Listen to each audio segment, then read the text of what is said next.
حضور، ہم سب گیدڑوں نے فیصلہ کیا ہے کہ آپ کو اپنا بادشاہ بنا لیں اور آپ کی حکومت میں امن چین کی زندگی بسر کریں۔ ہاتھی نے گیدڑ کی بات سنی اور خوش ہو کر بولا، مجھے منظور ہے، چلو سب گیدڑوں کی منظوری لے لیں۔ غرض ہاتھی گیدڑ کے ساتھ چل پڑا۔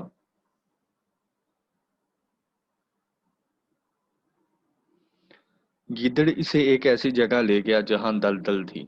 گیدڑ ہلکا پھلکا جانور چھلانگیں لگاتا ہوا چلنے لگا۔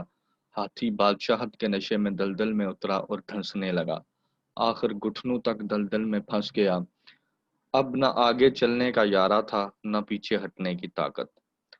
ہاتھی گیدڑ سے چنگاڑ کر بولا، اب کیا کروں؟ گیدڑ نے کہا، آپ بھاری بھرکم ہیں، میں اکیلا تو آپ کو نہیں نکال سکتا، اور حکم دیں تو اپنی قوم کو بلا لوں۔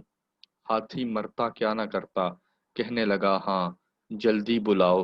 گیدڑ نے آواز لگائی اور سینکڑوں گیدڑ جمع ہو گئے اور لگے ہاتھی کا گوشت کاٹنے اور مزے لے لے کر کھانے۔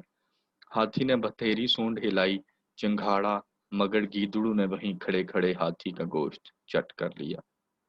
ہاتھی لالچ اور اپنی بے وقوفی کی وجہ سے اپنی جان گنوا بیٹھا۔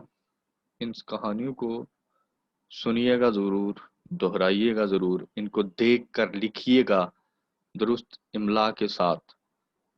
مزید اس میں کوئی بات رہ گئی ہو یا کسی لفظ کے معنی رہ گئے ہوں تو آپ میسیجز کے ذریعے، کامنٹس کے ذریعے سے پوچھ سکتے ہیں۔